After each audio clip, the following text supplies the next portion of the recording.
Hello, hello friends. Today I am going to discuss the most popular age in the history of English literature, the Elizabethan age, which is also known as the age of William Shakespeare. In today's video, I would like to discuss a short history of the Elizabethan age, monarchy and government, religious conflicts and policies, political influence on literature and arts, literature and drama, some major writers, and with a major focus on the world's one of the greatest dramatists, that is William Shakespeare and his contribution. So Elizabeth was popularly known as the unmarried queen, the virgin queen, Gloriana, good queen best. She was the daughter of Henry VIII and Anne Boleyn. She became queen in 1558. Her mother Anne was executed 2.5 years after Elizabeth's birth. So her parents' marriage was cancelled and Elizabeth was declared illegitimate. So her father remarried and her half sister Queen Mary ascended to the throne of England. Elizabeth ascended to the throne of England after a terrifying reign of her half sister Queen Mary I, who was a Roman Catholic and executed thousands of Protestants. Protestants were those people who revolted against the ill practices and corruption of the church. As Mary killed thousands of Protestants, Mary was nicknamed Bloody Mary. When Elizabeth became the Queen of England, she first restored Protestantism after the reign of her Catholic half sister Mary I. Elizabeth was a Protestant and she established Protestant church in England, of which she became its supreme governor. Elizabeth was a very tyrant ruler. She tolerated everyone. She avoided any kind of execution because her motto was, I see but say nothing. So in the reign of Elizabeth, there was a Spanish armada. King Philip of Spain launched the Spanish armada to invade England. Spain was a strong naval power in that time, and England's navy, led by Sir Francis Drake, defeated that armada, securing England as a major naval power under the reign of Queen Elizabeth. So, victory of Spanish armada against Spain in 1588 made England a global power. So, in the Elizabethan age, the ancient rivalry between Scotland and England was settled. Geographical expansion across the globe started under the rule of Queen Elizabeth. There was the story of great sea voyagers, which were described by a sea explorer, Richard Hakluyt. Many scientific methods of Bacon led to scientific revolution in the age of Elizabeth. There was a Renaissance. Renaissance means rebirth or revival of ancient classical Greek and Latin learning, Latin literature, or art, architecture, painting, music, etc. So there was a famous controversy called Incan controversy because many people of England supported the use of Greek and Latin words and included them in their English vocabulary. But many of them revolted against any kind of use of these Latin and Greek bombastic words. So that led to Incan controversy. There was another movement there, it was called humanism. So a movement where human values and human needs are given much more importance than the religious values and beliefs of the church. Humanism led to the birth of individualism, that is the power of the individual, freedom of the individual, because life should be led based on reason and humanity in place of church's power and beliefs. In the reign of Elizabeth, there was the exploration and colonization. Sir Walter Raleigh first established America or explored America in 1585. Sir Francis Drake was the first Englishman to circumnavigate the entire globe during this period, and England began its interest in overseas expansion, which led to the British Empire. Many explorers discovered many parts of the unknown land. They were Drake, Raleigh, Frobisher, Hawkins. England saw economical growth during the Elizabethan age through trade, commerce, wool production, and agriculture. There was the Poor Laws, which addressed poverty by distinguishing between the deserving and undeserving poor. The Renaissance influenced many people for new education and humanist ideals. There was a famous tendency from the Elizabethan court and fashion. The court was known for its extravagant dress, music, and entertainments. Elizabeth's image was carefully controlled through portraits showcasing her as the Virgin Queen. So, but there was a problem in the age of Elizabeth that women enjoyed very limited rights, but they could gain certain influence through court positions or noble marriages. There was a succession crisis. After Elizabeth's death, there was a succession crisis. Because Elizabeth never married, naturally she had no children. That led to uncertainty about who would inherit the throne of England. So her father's Tudor dynasty ended with Elizabeth's death in 1603, and James IV of Scotland became James I of England, uniting the crowns of England and Scotland. Therefore, there was the beginning of Stuart era after the death of Queen Elizabeth. Monarchy and government. There was absolute yet limited monarchy because Elizabeth first ruled as a strong monarch, but with the help of parliament for taxation and legislation. She gave certain powers to the parliament, but she reserved the power to dissolve the parliament at any moment. There were many religious conflicts and policies during the age of Elizabeth, like the Elizabethan religious settlement in 1559 that aimed to balance Protestant and Catholic factions by establishing the Church of England with Protestant doctrine but retaining some Catholic traditions. There was also a Catholic threat. Elizabeth faced opposition from Catholic Mary, Queen of Scots, whom she later killed and executed in 1587. There were a Puritan challenge as well. Some radical Protestants wanted further reforms of Protestant religion, and that they clashed with the Queen's decisions and policies. So Elizabethan period was a period of significant political stability and geographical expansion. So this age marked the height of the Tudor dynasty and England's transformation into a global power. In the age of Elizabeth, literature and drama were produced, for which Elizabethan age is called the Golden Age of English literature. William Shakespeare wrote as many as 37 dramas.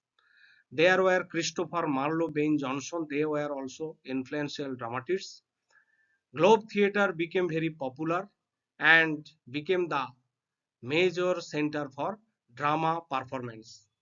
Many theatres were created and produced in the age of Elizabeth.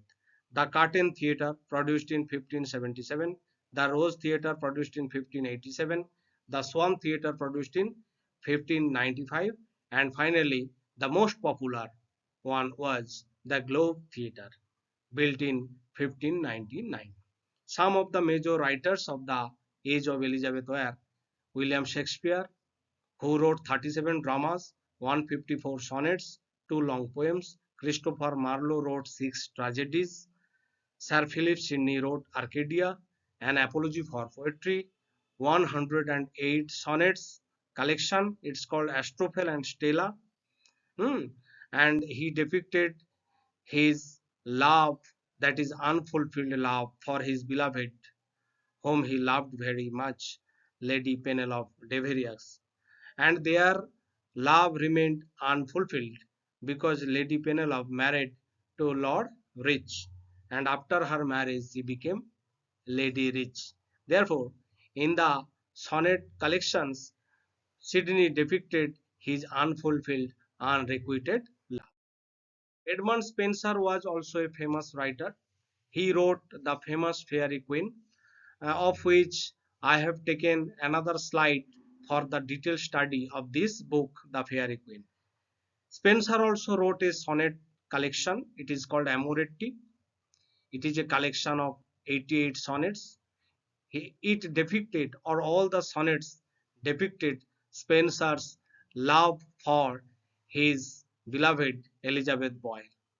So they married each other. That is why their love was fulfilled. Ben Jonson wrote comedy of humors for the first time in English literature. He wrote many comedies of humors like Volpone, The Alchemist, Every Man in His Humor, Every Man Out of His Humor. Francis Bacon was a great essayist in the age of Elizabeth. Raleigh was a sea explorer and he wrote travelogue, the history of the world. And there was authorized version of the Bible produced in 1611. Sir Thomas More translated Utopia from French to English. So there was a famous group called the University Wits. Many scholars from Oxford and Cambridge started writing dramas. So this is a group of dramatists. Christopher Marlowe was the most popular and major among them. He wrote 6 tragedies like Edward II, Dr. Faustus, Tamburlaine the Great, Jew of Malta, Dido the Queen of Carthage, eh, and John Lilly wrote Euphues, the Anatomy of Wit. He also wrote Endymion. George Peele wrote the famous Chronicle of King Edward I. Thomas Nash wrote The Unfortunate Traveller. Thomas Kidd wrote the famous Revenge Tragedy, the Spanish Tragedy. Thomas Lodge wrote Rosalinde, or The Wounds of Civil War. Let me now take a look of the detailed study of the Fairy Queen. This book Spencer thought to create an epic, The Fairy Queen, which he divided into 12 books. But in his lifetime, he completed only 6 books. Each book explores a different moral virtue through allegorical adventure and challenges. Book 1 discusses the virtue of holiness, the quest for holiness, personal virtue, and the struggle between good and evil. The journey of Saint George represents the virtue of holiness when he confronts and defeats various challenges, symbolizing sin and temptation. Book 2 discusses the virtue of temperance. The knight Sir Gawain faces many challenges that test his ability to maintain control over his desires and impulses. Book 3 discusses the virtue of chastity. Lady Knight Britomart embodies chastity. She seeks her true love while overcoming obstacles and defending her honor. So this book discusses chastity, the virtue of remaining pure and untainted. The book 4 discusses the virtue of friendship and loyalty. The knight Sir Campbell faces trials that test the bonds of friendship. Book 5 discusses the virtue of courtesy or civility. Knights striving to be noble, respectful, and gracious. Courteous behavior affords social order. And this is represented by the story of Sir Artegall. Book 6 discusses the virtue of constancy. The knight Sir Kelidor represents constancy as he battles against temptations and distractions to maintain his faith, love, and honor. So let me now take a look of the Elizabethan essays, beginning with Francis Bacon. So his essays were deeply influenced by Elizabethan intellectual climate. His essays covered many topics like death, love, and ambition. So his essays were concise, aphoristic, and focused on practical wisdom. Sir Philip Sidney wrote The Defense of Poesy, or which is also known as An Apology for Poetry, that was published in 1580. It was a critical essay defending poetry against its critics. Poetry is superior to history and philosophy in teaching virtue. It played a crucial role in shaping English literary criticism. Thomas Wilson wrote The Art of Rhetoric that discussed the principles of rhetoric and effective speech. Roger Ascham wrote The Schoolmaster, which was an educational treatise that discusses teaching methods and the importance of moral education. It reflects humanist ideals. So there were many themes of the Elizabethan essays, like the role of poetry and literature in society, moral and ethical reflections, power and politics, education and humanist philosophy, rhetoric. Now let me take a look of one of the world's greatest dramatists, William Shakespeare, and his contribution. William Shakespeare wrote as many as 37 dramas. So his dramas can be categorized into four main varieties: tragedies, comedies, historical plays, and romances or tragicomedies. He wrote many tragedies that depict the downfall of a noble hero due to a tragic flaw in his character called hamartia. These plays often end in catastrophe and evoke pity and fear. Hamlet, that depicts the Prince of Denmark who seeks revenge but falls into existential doubt. So Macbeth discusses the story and tragedy of a Scottish nobleman, Macbeth, whose ambition leads to his and his wife's downfall. Othello discusses the tragedy of a Moorish general who is manipulated into jealous rage and that leads to tragic consequences. King Lear discusses the story of a an aged king who is misguided and his judgment leads to familial and political ruin. He wrote also comedies that focus on love, mistaken identity, witty dialogues, happy endings, often that ends in marriage and reconciliation. A Midsummer Night's Dream was very famous. Twelfth Night, a Much Ado About Nothing. He also wrote The Taming of the Shrew, As You Like It, and many other comedies. So, Shakespeare also wrote many historical plays that dramatize real historical events, particularly the lives of English kings, and explore the themes of power, legitimacy, and war. Henry IV, Henry V, Richard III, King John are popular historical plays. Shakespeare also wrote many romances or tragicomedies that blend tragic elements with redemption, reconciliation, and often elements of magic. The Tempest discusses a magician story, Prospero, who seeks justice and forgiveness on a mystical island. The Winter's Tale is the tragedy that gives way to unexpected reunions and joy. Cymbeline is a tale of mistaken identity, war, and ultimate reconciliation. Pericles, or the Prince of Tyre, depicts a story of loss, adventure, and miraculous reunions. Shakespeare also wrote many dark comedies, which are also known as the problem plays, blending with elements of comedy and tragedy. Characteristics of those dark comedies are serious themes like love, power, betrayal, war, and deception. Ambiguous tone, mix of humor or cynical elements. There was unresolved or bittersweet endings. Moral ambiguity is also there. Heroes may act questionably and villains may not be purely evil.